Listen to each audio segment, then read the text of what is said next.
Good afternoon and welcome to the Caregiver Teleconnection. My name is Glenda Rogers and I am going to be your facilitator for today's session. Today we have with us one of our frequent presenters, Dr. Tam Cummings, and we're so glad she's with us.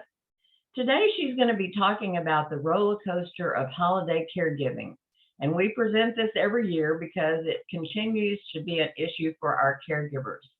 Our session today is presented or sponsored by Vitas Healthcare. And Candace Ramos is with us. Candace, go ahead and tell us a little bit about Vitas. Thank you, Glenda. Good morning, everyone. Thank you so much for joining the call today, which it definitely is a great topic, especially as we're nearing these holidays. So Vitas Healthcare is a hospice organization, and we care for patients wherever they call home. It could be actual physical home, it could be an assisted living, it could be a nursing home. And the most important thing that Vitas wants during this holiday season is for our loved ones to be home with us and to be able to create these memories, as there's a chance that it could be a last memory.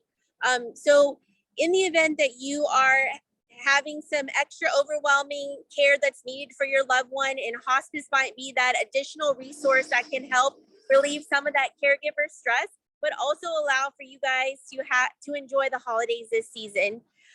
For more information, you can call 1-800-9393-VITAS, 1-800-93-VITAS, or visit our website, www.vitas.com. Thank you. Thank you, Candace, and have a good holiday season. Before we get started, if you haven't heard Dr. Tam Cummings before, let me tell you just a little bit about her. Dr. Tam Cummings founded her company in 2009 with the mission to inspire, educate, and empower dementia caregivers. Now her professional gerontological practice in the Texas Hill Country is recognized as one of the leading educators of dementia caregivers and program design for dementia care nationally. Tam, welcome to the session. Hey, Linda. Hi, everybody. Happy holidays, or maybe not. So this is, as we've already begun to talk about, this is a hard time of the year. And so what we're going to do today is talk about three major themes that a family goes through during the process of dementia with their loved one and major holidays. And then we'll talk about tips for you to hopefully get you through the holidays or give you some things to fall back on. Mm-hmm. So once again, not a fun topic, but we'll do the best we can. Okay. Excuse me. Before we get started, as always, Glenda, you got to remember to breathe. The caregiver death rate is high. We want you to be the survivor. And I want you to know how to breathe to calm yourself down. A lot of times when we begin to think in the future, that causes anxiety, the what ifs. If we think shoulda, coulda, woulda, we're living in the past, that leads to depression. So you've got to learn how to breathe, to take care of yourself, to give yourself some compassion back for all the care that you give. So the breathing technique that we're going to use is you're going to breathe in to the count of 4, hold for the count of 2, and breathe out to the count of 6.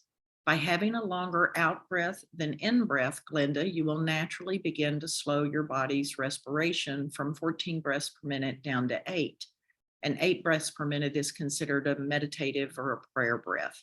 And it's also the very best exercise I can give you for your brain. So we're going to do 4 breaths right now. I'm going to walk you through it. And you want to put both feet flat on the floor, hands up in your lap. You can shut your eyes if you want to. And everybody, deep breath in, 2, 3, 4, hold, breathe out, 2, 3, 4, 5, 6. Deep breath in, 2, 3, 4, hold, breathe out, 2, 3, 4, 5, 6. Deep breath in, 2, 3, 4, hold, breathe out, 2, 3, 4, 5, 6. Last time, deep breath in, 2, 3, 4, hold, breathe out, 2, 3, 4, 5, 6. Glenda, if your loved one is already in a community, when you get to the parking lot, before you ever go inside, do 4 breaths in your car for you to get yourself centered and ready to go in. When you visit your loved one, the visit needs to be short. They can't handle long visits, and it's usually interfering with programming that the community should have set up for that person. If it's going to be difficult when you leave, tell the caregiver, I'm going to stay here for 30 minutes. In 30 minutes, come and get my loved one and take them to an activity. And the caregiver will come and be the distraction so that you can leave without having to leave with your loved one upset. When you get back to your car, breathe 4 times before you get back on the highway. And every time you begin to feel yourself stressed, breathe. I see Families for the Area Agency on Aging in Austin. And before I get out at every family's house, I breathe to get myself centered, to get myself ready to see their loved one with dementia. And so this is the best brain exercise I can give you. And if you can start doing more than 4 breaths, if you can get up to 5 minutes and then 10 minutes, you're actually doing meditation, and it's wonderful for your brain. So remember, especially as we go through the emotions that we attach to this time of the year, remember that you've got to breathe. Now, our holidays, Glenda, are our rituals, our traditions, our culture. And your particular holidays may be a blend of different cultures. Your particular holidays may only follow what your family did, but our holidays and the rituals around them give us a sense of belonging and family identity. And those are things that we pass on to the next generation, that this is how we celebrate this holiday. This is what's allowed. This is what's not allowed. And these things are very, very important to us as humans because they give us that sense of belonging. And especially after the pandemic, that sense is especially critical this year. This may be the first year for some of you that you have outside family that may be allowed to see your loved one because of the passing of or what we call the passing of the pandemic. But it may be the first time family comes around. So this may be a different holiday than what you'd anticipated. Remember that those links to your family tradition are a critical and important part of our emotional life. They are important for your loved one, for you. They're important for those next generations. Some of you are not just grandparents, you're great grandparents. So those next generations begin to learn from you how you do your holidays. What are your traditions? What are your cultures? What are your rituals? What are your foods? How do you celebrate? Do you open packages on Christmas Eve? Do you open packages on Christmas Day? Do you celebrate Hanukkah with gifts? Do you celebrate Hanukkah in a more traditional manner? So those traditional things are what bring us together as Americans. They're things that are important for the caregiving staff. And it's also things that bring us together as humans because these are holidays that are celebrated around the world. And they're very important to us. So your emotion around this time of the year is normal. Everything you're feeling is really normal. Now, Glenda, when I went to do the research on this, there seemed to be 3 common themes that families of a person with dementia go through. The first one is more towards the beginning of the illness, when the family caregiver, which is typically the spouse, but could be an adult child. And remember, we have dementias that strike younger adults, so it could be a child that realizes something is wrong. But the family caregiver is becoming aware that the loved one is ill and it's a place that they're not coming back from, that they can see a steady and continuous decline. And so their holiday theme begins to be focused on the changes that they're observing in their loved one. And this could be, Glenda, that your spouse is being very argumentative and in the past loved Christmas, but now seems agitated by the lights on the tree. This could be that your loved one is the one that always made the dinner and now they're not capable of it, or they're beginning to miss steps in cooking or in housekeeping. So the family caregiver is becoming aware that their loved one is ill. And the second part of the disease progression The loved ones begin to focus on trying to have one last normal holiday. For some of you, this will be the final time you have a holiday with your loved one. They won't live through the next year because of the progression of the disease. So there is that nagging of trying to do it one more time, trying to make it be like it used to be. And then the final thing that happens with the family is trying to decide how to do the holidays when your loved one's in a community. And Glenda, that could mean we're taking the party to the community. That could mean our loved one is able to safely come over to our place for a short amount of time. But you always have to remember, is the driving in the car going to be too upsetting to their brain? Too many lights, too much stimulation? Are you going to have difficulty getting them back into the community at the end of the day? And in our tips section today, all of the things that you've got to be prepared for if you bring your loved one home, and the things that you have to prepare your family are. So in terms of research, there is actually research that looks at what dementia family caregivers go through as we go through these major holidays. Would you have thought these, Glenda? Now, I've never really thought about it in quite this way. Thought about them all kind of lumped together as a decision that had to be made. The two that struck me were the trying to have one last normal holiday, and then how to handle holiday in a community, because families really do struggle with the guilt of, if I didn't bring my loved one home, am I bad? So let's look at and recognize that the grief process has already started with you, the family caregiver. You understand your person is changing. You know that because you're seeking out information and answers for these behaviors that you don't understand. And you see your loved one having more and more moments of frustration. And Glenda, there's a theory that there are seconds of time when the person with dementia is aware that there is something terribly, horribly wrong, but then it's gone in a flash. But in those seconds, in those flashes of a second, and all you and I have to do is think about all the things our brain can do in a flash of a second. That literally see my life pass before my eyes is a flash of a second. But in that flash, it must be frightening. And as they get frightened, they get frustrated, and that can lead to agitated, short-tempered behaviors, because I can't get my brain to work like this, and that's how I'm supposed to have my brain working. So it can be you, the caregiver, getting frustrated.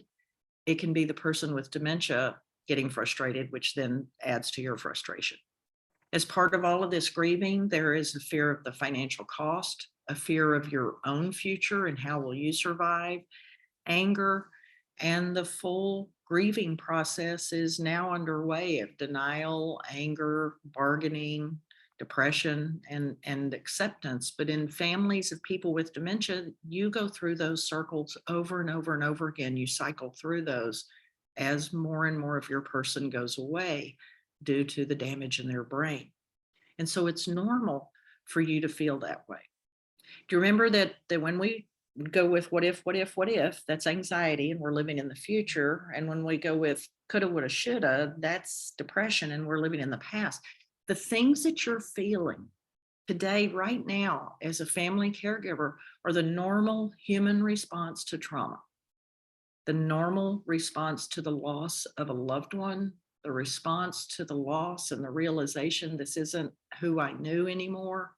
And you have to remember that everyone grieves differently. I put two D's there.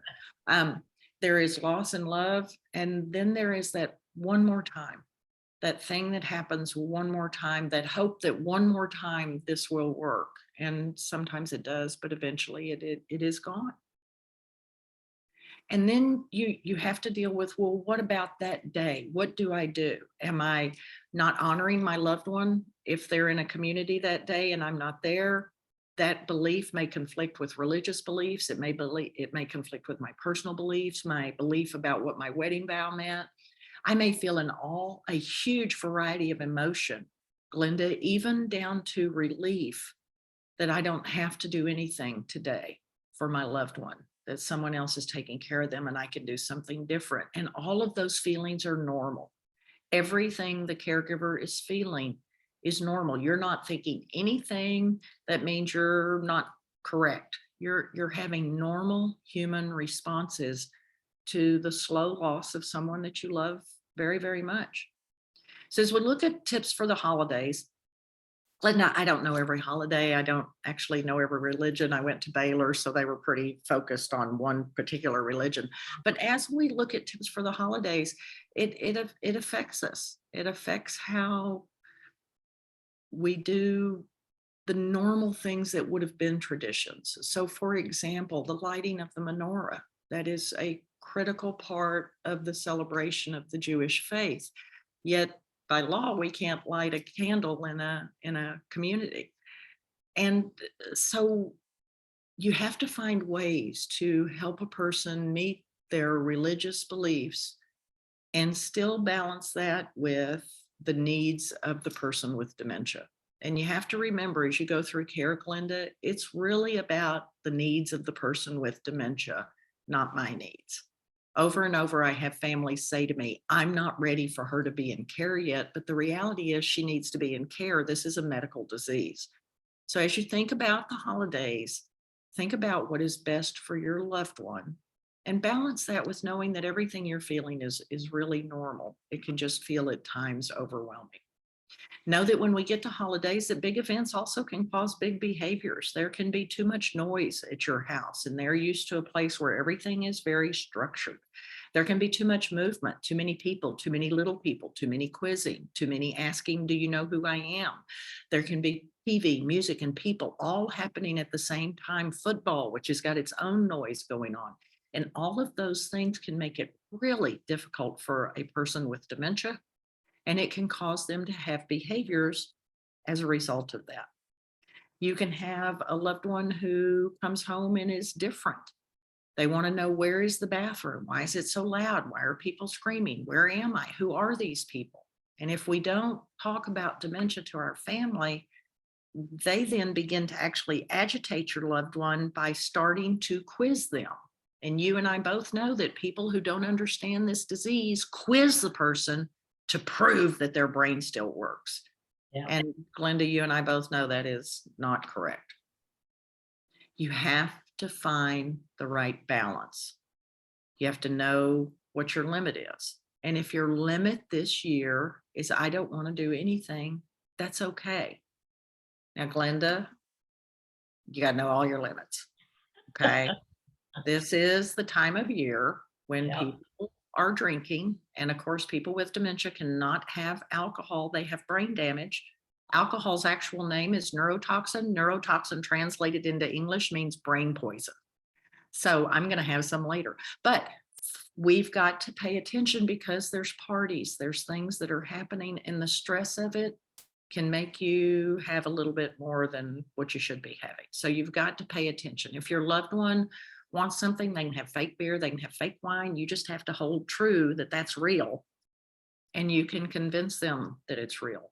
But no alcohol for your loved one, and you have to be careful with your own limits. You need to celebrate the holidays that are important to you. Not every family celebrates Christmas. Not every family celebrates Hanukkah. Thanksgiving is actually our most celebrated holiday. That's when you're most likely to have seen your family. And hey, everybody, that one's already passed.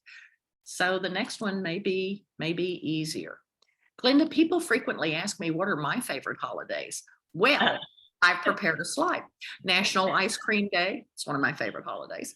National Chocolate Truffle Day, also a favorite holiday. National Pizza Day will be in February, so you have time to get ready for that. And National French Fry Day. You'll notice that all of my favorite holidays have nothing to do with something about my soul.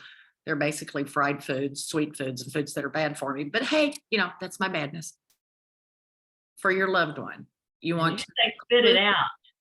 Pardon? And you say spit all that stuff out. That's what the doctor told me. That was the diet. If you put it in your mouth and it tasted good, spit it out. Exactly. So as you're back to your loved one, and you want to involve them in your holiday as much as you possibly can. And that includes even if it's just watching you. Even just by watching, wrapping gifts, decorating a tree, talking about holiday events, cooking. All of those things help familiarize your loved one that it's that time of year. And it gives up the pleasure of participation. One of the things that a lot of times we forget is that all humans need to be needed. Even if the only thing I'm needed for right now is to drop chocolate chips in the dough, even if all I can do is stir or taste or smell. And those things, taste and smell, are our deepest long-term memories. Glenda, if you'll think about it, there's a time when you've walked through a mall and smelled a cologne, and it took you back 30 years to that time where you smelled that cologne the first time, or that smell that is the smell of your mother's turkey, a smell that only is associated with that thing. People with dementia can still have that because it's such old memory. Having them included as you do things means that we can all reminisce. We can put on a little music of whatever they like to listen to. In my case, if my mother doesn't have dementia, she has no idea, I use her as an example. But in my mother's case, just as a person, she does not like music in the background. Your person with dementia may not like music in the background, or your person with dementia may want to dance around to what were those little Alvin and the Chipmunk guys? They may want to dance around to some fun Christmas music or holiday music. It varies from person to person, and reminiscing, the repeating of stories or the telling of stories about your life, that is a normal human behavior that we all begin to do after the age of 50. And after the age of 60, in normal human brain development, we begin to do a lot of self-reminiscing internally to determine if our lives have made sense. In our 70s and 80s, we talk about that reminiscing out loud, and it's a natural human form of passing on knowledge. People with dementia just may be repeating the same thing over and over again, and that's okay. It's just brain damage. It's not happening on purpose, but we can make them part of the holiday. Glenda, the last time I ran a dementia part of a community, we got down to, I want to say it was Thanksgiving. And the dementia community had an actual working oven in it. We had a full kitchen set up. And I had, I think, 23 of the residents out of a total of 36 were going to be going out of the building for the holiday with their family. And as I sat and thought about it, I thought never, and they were all ladies, never would these ladies have gone somewhere for a holiday and not taken something with them that they had baked. So the easiest thing in the world to make is pumpkin pie. You take 1 can of pumpkin, it makes 5,000 pies, right? Everybody can stir in cinnamon, everybody can stir in nutmeg, everybody can stir, everybody can watch. And so we sit there for the afternoon and baked pies as an activity and reminisced as we made the pies. And of course, we probably ate a pie or two as we were doing it.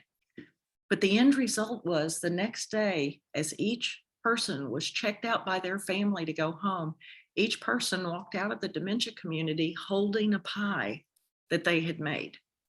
And that was a very powerful thing, both for the person with dementia, but also for the family, because that could easily be the last time their grandmother ever was able to bring something to them that she had made. And for your families, just knowing that your loved one helped makes it that much more special. So they can be included in stuff. And Glenda, that means even if I have to go to the community to do some things, I'm pretty creative. I can do stuff. And communities all have kitchens, and you can work with the activity department to be able to do something like this with your loved one. Does that make sense, Glenda? Oh, absolutely. A wonderful idea. Wonderful. So involve your loved one with simple holiday preparation, a simple wreath that instead of in the past, they would have gone to the forest, chopped down the branches, brought them back, wired them all together. Now you buy them a wreath and all they've got to do is stick on the ornaments. I mean, look at it as something different. For your own home, it's okay to just do a few decorations. You don't have to have a tree in every single room. I have people, I saw somebody last week, Linda, I walked in their house, there were 7 fully decorated Christmas trees. One of them was 14 feet tall. Oh, And my. they'd spent all day long decorating those trees. I knew a lady once that she kept up a huge tree year round. And she said her family made fun of her. And I said, just change the ornaments for each holiday. And so she did. It went to a Valentine tree, then it became an Easter tree, then it became a summer tree. But just a few decorations will still do the trick. And think about a simpler, smaller dinner. It doesn't have to be everything. And if you want your loved one to be part of dinner, but they can't leave the community, take the dinner to them. You can take food to a community for your loved one. You can plan a dinner in the community for your loved one. Every community has a reserved area where a family can have a private meal or a private table. And you can do a simpler, smaller dinner. Nothing needs to be perfect, Glenda. Nothing ever is perfect. It doesn't have to be perfect now. That's just one more pressure we put on ourselves, is that we're all supposed to be happy at this time of the year. And the reality is we're not. These holidays are stressful. They may bring together family members that don't like each other. They may bring together family members that now have great political divides. And we don't want that. May bring together family members that are at different levels of understanding of the disease in your loved one. May bring together family members that include the child that does everything and the child that seems completely oblivious. Give yourself a break. You don't have to do a holiday this year. You can do a modified one. You can skip it entirely. But don't be watching bad things on TV, because that just brings you down even more. Everything on TV is really pretty seriously depressing. You don't need to answer to others. You're the person in control. Your situation is not the same thing that it was last year. It is different now. Your loved one is not the same person they were last year. These are progressive brain diseases. They continue to decline. This is your decision to make. And you don't have to answer anybody else. You can limit visitors. You can limit family. If it's going to be family, send them a note today. As soon as we hang up, let them know you're not open for the holidays this year. Virtual visits work. They can watch, your loved one can watch grandkids opening packages on FaceTime or Facebook or whatever that stuff is. Phone calls also work. Remember, your loved one is more familiar with a phone call, but may be fascinated to watch kids on an iPad or on a computer screen. So just remember, there's a lot of pressure on you, but you don't have to give into it. And you do not have to tell others why you're doing things the way you're doing. And that includes those of you who are second spouses. You don't have to answer to the adult children who don't give you any help. You can say, we're just not having that holiday this year. And it's okay to do that. Am I right, Glenda? Absolutely correct. Now, if your family is coming, and Glenda, I'd like to point out that both of these older people in this photograph are drinking bubbly apple cider. That's not wine. I wouldn't do that. But give your family things to do if they are coming.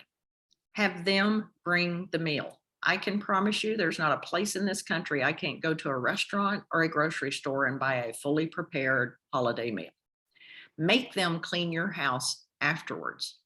While you've got your children there, remember your children are still afraid of you. Get out a calendar and set up when they're going to visit you for the coming year. And when they visit, take your break. Let them know that you're going to be in charge that week. I'm going to see my sister. Discuss the disease. Share with them what you know and what you've learned. It is the monster, the gorilla, the elephant in the room. And when we talk about it, it takes away the power. It makes everybody feel closer, drawn together. It lets your family grieve together rather than break apart. It's okay to tell old stories. It is best to laugh and watch funny things. Remember to breathe and remember to live in the moment, because the only thing you and I control, Glenda, is what's going on right now in this moment. I have no control over you, Glenda. You have no control over me, and I have no control over tomorrow. I only have control over right now. Talk about old times. Talk about happy times. If there weren't happy times, lie to the children, make something up. And if you're bringing your loved one home, or if you're with them in a community, be prepared to watch them to see if they need a distraction because they're getting overwhelmed. So the distraction could be going back to their room. And if they're coming to your home, you need to make sure you have a quiet room for them to go to, where if you notice them getting upset, you simply walk with them to the room and sit with them there, and it will allow their brain chemistry to slow back down again. They can benefit from a short walk. Now, Glenda, if there's 6 feet of snow outside, we're not going outside. But if it's okay, take a walk. A cookie can help, a cracker, some music. Now, not heavy metal, Glenda, that's not going to be helpful. Sunshine also. So be prepared to pay attention if you bring your loved one home, or if they're in a community and it's a party, that you're watching to see if it's overwhelming them and they need a distraction. Be prepared if they come home with you that someone's got to pay attention to assist with the bathroom. And Glenda and I will both tell you it's much easier to clean a person after you take them to the toilet than to have to strip them down and clean them because nobody was paying attention. You've got to watch and keep the 90-second rule in mind. 90 seconds after I finish eating and drinking, I need a bathroom.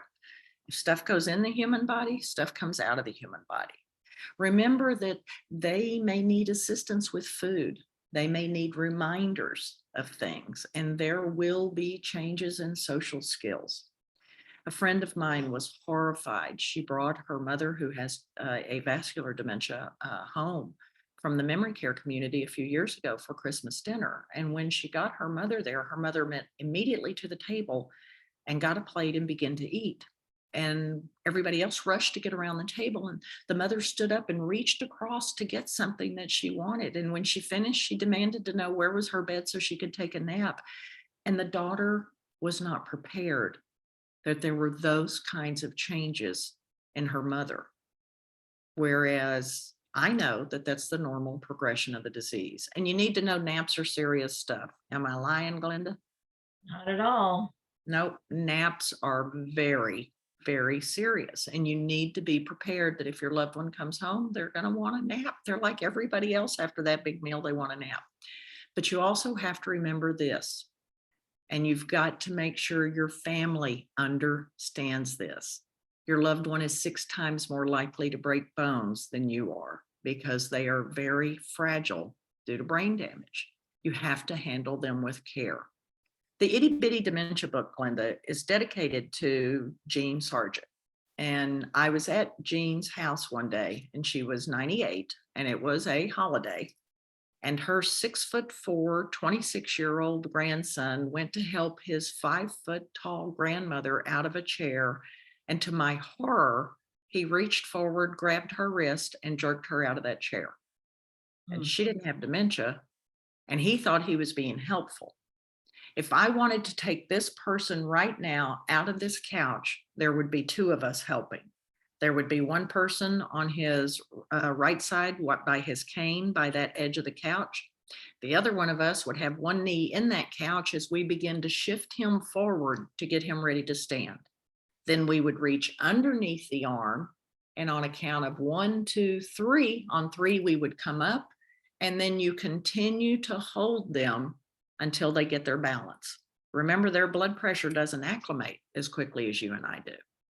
So they're very fragile. The way that Jake lifted Ma Jean, he could have easily broken a wrist, a forearm, a shoulder blade. So they are fragile, and you've got to handle them with care. And if they don't look sick yet, it means you've really, really got to have a conversation with your family about being careful with them. If you do bring them home, you want to try to stay away from loud noise, loud conversations, too many people talking. So if you're like my family, and if just the bare family is 58 people, that's a lot of noise. There's little kids going through all the time. You've got to watch. You can't have on talking and people and music and TV and running. You've got to try to get it down. And there should not be music or TV during the meal. Now, if y'all are football people, you're just going to have to move your loved one to an area where it's not as noisy, or to a separate area to eat with you.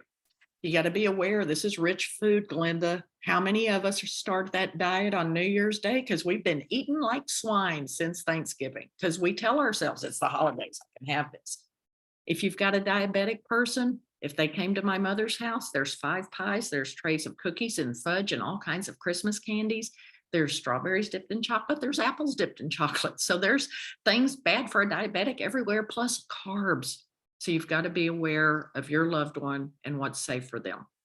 Lighting that is too bright can cause behaviors. Lighting that is too dim can cause behaviors. And you have to remember they don't see and hear the world the way you and I do. You can make a new family activity. If your loved one is in a community and you can't bring them home this year, that's okay. You can do an activity there. And quite frankly, bring extra candy because it's going to be eaten while you're making a gingerbread house. That's just a given.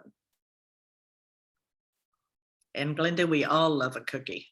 I have never met a cookie I didn't like. I'm all for cookies. When you're talking to kids, it helps them and it helps you too. It helps preschoolers, school-aged preteens, and teenagers.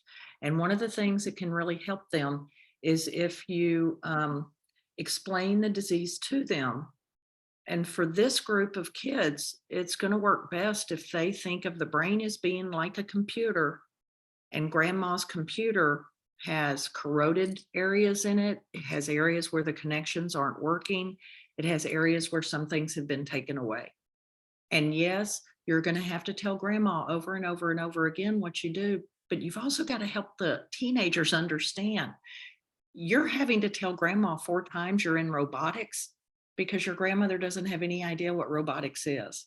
She understands you play baseball or you play softball or you play volleyball or you play another game, but she doesn't understand robotics because that term didn't exist. Also, when you're talking to your kids, people with dementia love little kids. They like children. That's a normal thing that we see happen, but explain what's going on with the kids, that they're going to have to repeat themselves. And it's not their loved one doing anything on purpose. It's simply the disease process. Also watch, because if there's too much movement, if there's too much stuff, then you can actually have the person with dementia get agitated. And again, it's too much noise, too much movement. And those are the things you have to think about. As the family caregiver, you may have invitations to events that you want to go to because we know it's critical. You don't isolate yourself, but you don't feel like you can take your loved one. You can look at respite care at a community. You can look at hiring a caregiver to come watch your loved one for the evening or for the afternoon. But it's important that you see old friends, that you reconnect, and it is okay to take time for you. One of the hardest things we have with family caregivers is getting you to make that switch back into living again and not just being a caregiver. Post-death grief is real. And if you're on this call and you're a family caregiver, you have post-death grief. And post-death grief means you're grieving for your loved one as though they had already died, even though they're still here. And that's because the person that you knew has died. That part of their brain is gone. And so it's okay. Cut yourself some slack. You literally are doing the best you can in every moment. And when you mess up, it's okay. We're humans. We all mess up. When I think about the first person I knew with dementia, Glenda, I must have driven that poor lady crazy, following her around, trying to get her to say her name. And now I realize how ridiculously painful I made her poor life. So we all do things. When we know better, we do better. So you've got to prepare your family and guests. I can bet you that most of them don't understand this is actual brain damage because their loved one doesn't look physically sick yet. You have to explain to them that the things their loved one is doing are not in that person's control, even though it may look like they are. It can make people nervous to be around a person with dementia. You've seen that, Glenda. Friends disappear because they're so nervous being around someone who has dementia. Explain to them that repeating things is normal. Explain to them that every single time we answer the question nicely. Drill into them that their loved one is not faking it, pretending, lying, showing off, acting like, explain that they can't see clearly, they can't hear clearly. They don't translate the environment the way you and I do. And even though it's right in front of them, doesn't mean they can see it. You got to slow down speech for everybody, and no quizzing, no quizzing, no quizzing. If I hear about quizzing, Glenda, I'm just going to become so unhappy. And then somebody's always got to remember bathroom. You've got to make sure they go to the bathroom. How many times a day do you go to the bathroom? They do too. So we've got to make sure we're taking care of that. And remember, if it's a male and there's prostate issues, you may have more bathroom visits. Behaviors will be different. Their brain is dying. And so something that might have been funny in the past may not be funny now. But we are the ones that can make changes, not them. They may be eating with their fingers. They may need their food cut up. Those are late stage 5, and eating with your fingers is a stage 6 behavior. They may eat a full plate of food and tell you that they haven't eaten yet and they want to eat again. And you have to watch it because their damaged brain can't tell them their stomach is full, and they literally can eat until food comes out of their stomach. You got to watch for incontinence and be aware that they have incontinence so that you can take care of them if they're at your house.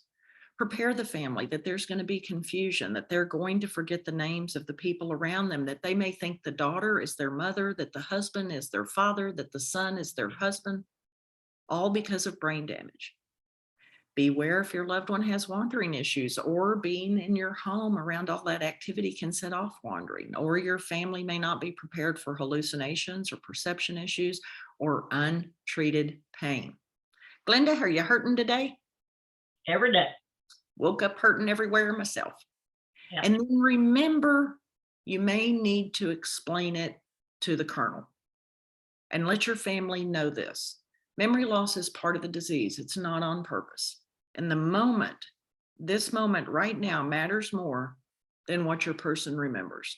And it's okay to repeat answers over and over and over again. And no one is allowed to quiz your loved one with, do you know who I am? Now, what I mean by explain to the colonel is one day I left Dr. DeVere's office, Glenda, with a gentleman who was a retired Air Force colonel and then became in the JAG office. He was a lawyer. He had flown war missions over China. He and his wife were in their 90s. They were just lovely people and both had late onset Alzheimer's. And on the way back from the neurologist, I had a 45-minute drive through the hill country, through Lakeway, and it was springtime. And the colonel looked at me and said, so, and I've known the colonel and his wife for a year at this point. He looks at me and says, so, are you married? And I said, well, yes, sir, I am. I'm married to a retired colonel just like you. And he said, no kidding. Were you ever at the Pentagon? Yes, sir. The Pentagon was our last duty station. That's where my sweetie retired from. Huh. Do you have children? No, sir, I got a dog. Isn't it a lovely day? Yes, sir, it is.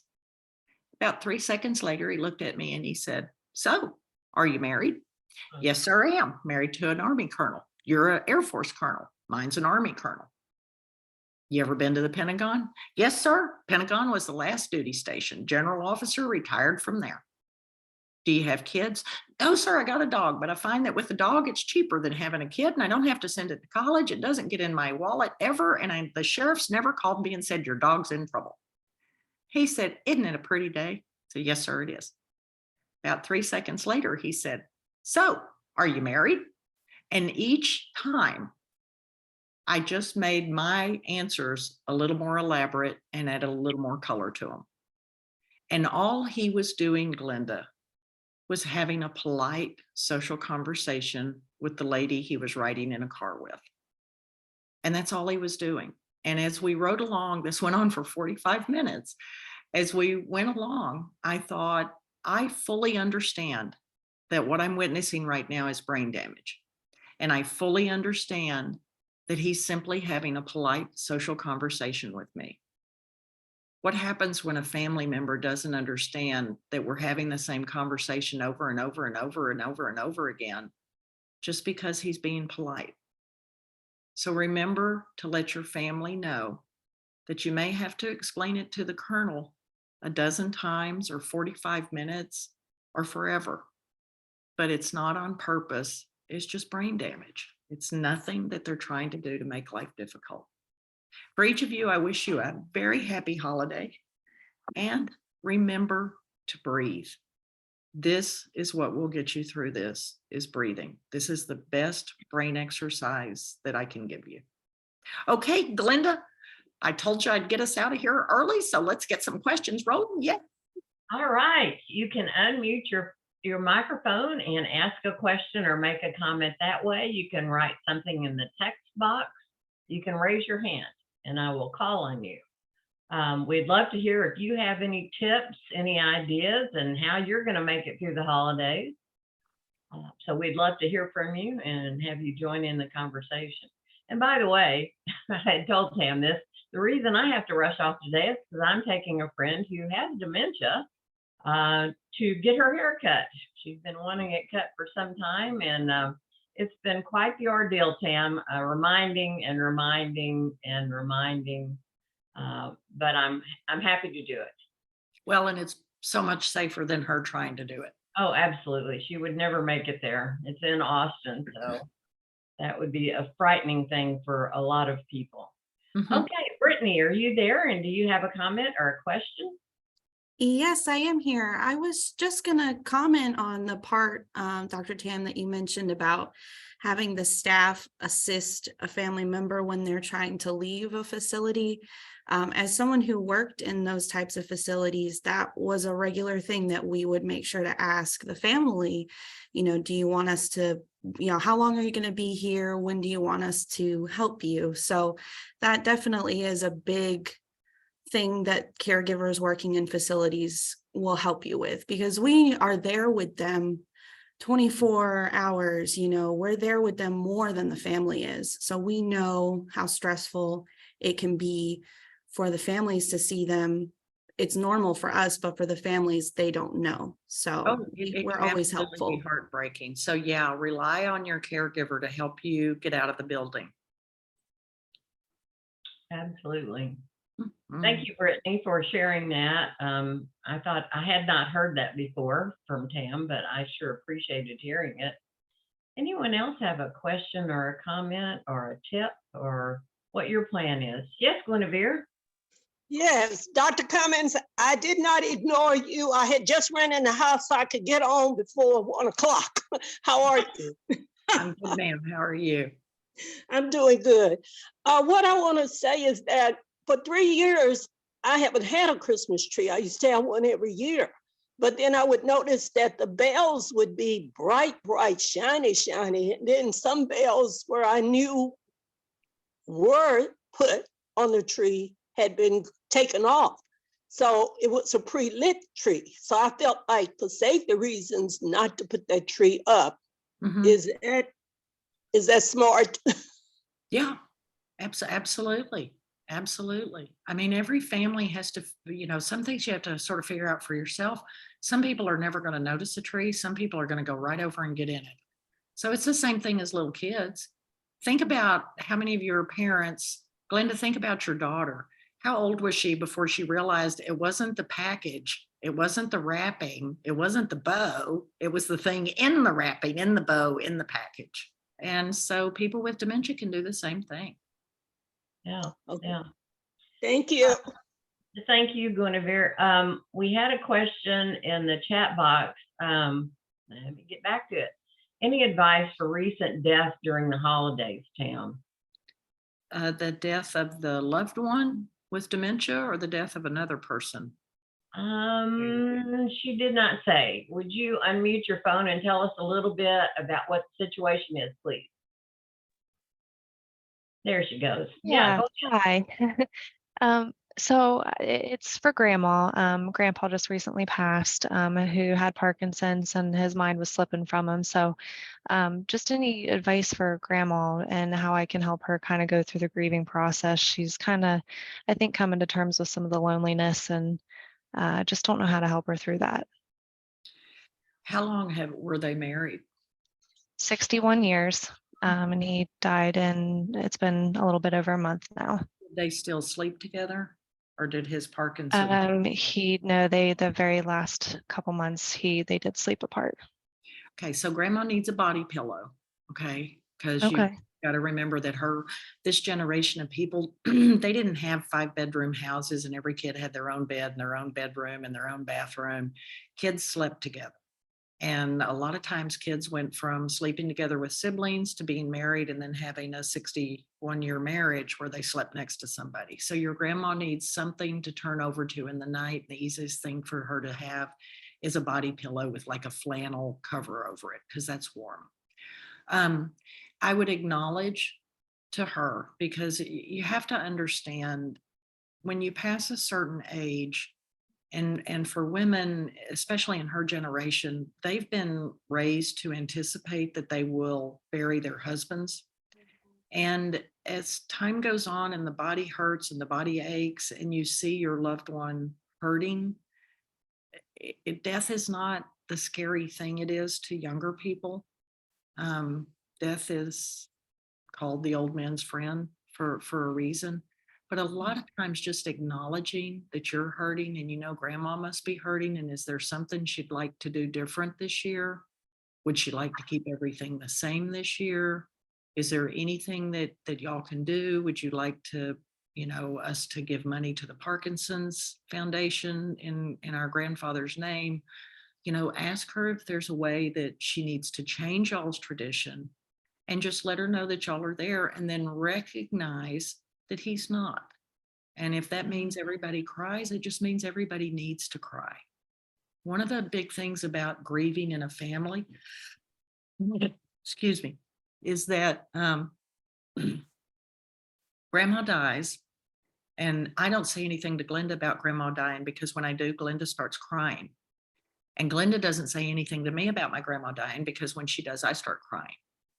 But both of us are thinking, look at her. She didn't really love grandma. She won't talk about her. And the reality is we're afraid to talk about her, because if I say it, Glenda cries and I don't want her to cry. But the reality is we all need to cry.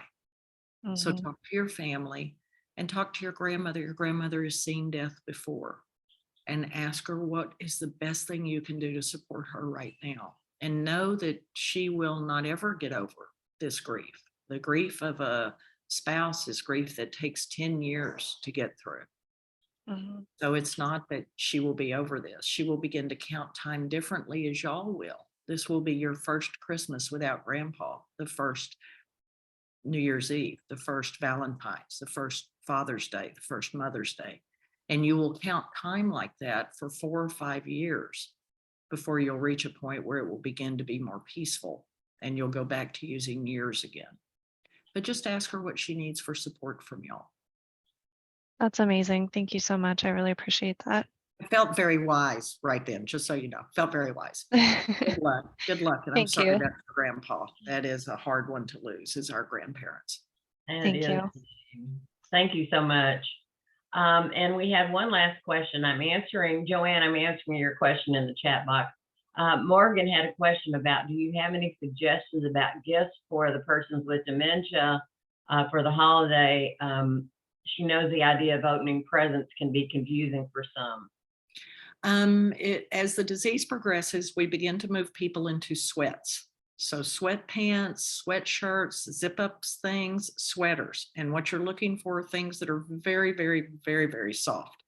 People with dementia are the only people allowed to have stuffed animals and baby dolls to play with, because we recognize that Maslow and Erickson scales of development went from infancy to adulthood, but the Alzheimer retrogenesis scale is going from adulthood back to infancy. So somebody's got a grandma that needs a baby doll, or a mom that needs a baby doll. Somebody's got a grandpa or a grandmother or a parent who needs a soft stuffed animal. Don't get acrylic blankets and acrylic stuffed animals. That material raises and carries a static charge with it, and we end up popping people with that electrical charge. Yeah, you got me. But the weighted blankets are nice. They give people a feeling of being very cozy. So you're looking for warm, soft, and bright colors. There's a reason older people wear purples and reds. It's because they see those colors very well. And old people are not afraid of bright color. So soft things, warm things, things to play with, things to cuddle with. And believe it or not, for most of our loved ones, probably a body pillow. They've slept with someone their whole life and now that person's not there, but you and I wrap around a loved one in the nighttime. That's a normal human behavior. We spoon with someone. And so not having that, but having a pillow instead helps. Absolutely. A wonderful, wonderful tip there, Tam. Well, okay, we have a couple of minutes till 2 o'clock, so I'm going to say that we are going to end our session just a couple of minutes early. That's so unusual for us. If you've been with us before, you know, Tam and I can go on for another half hour, another hour, but we aren't able to do that today as both of us have a tight schedule going on right now. So we are so glad that you joined us today. Joanne, I hope you saw my answer there. This will be a podcast that will be posted on the Caregiver Teleconnection website in just a few days. So look for it there. You can tell your friends, your family, other workers in the area that you're working in, and let them see it as well, because it was a wonderful presentation, Tim. Thank you so much. And thank you all for joining us today. And we hope to see you real soon on another Caregiver Teleconnection session. Thank you very much. Take care and happy holidays, everyone. Bye, Miss Dockett. Bye, both of you. Love you. Bye-bye. Love you too. Miss Dockett, where do you live? In Converse, Texas is right there outside of San Antonio. It's still part of San Antonio.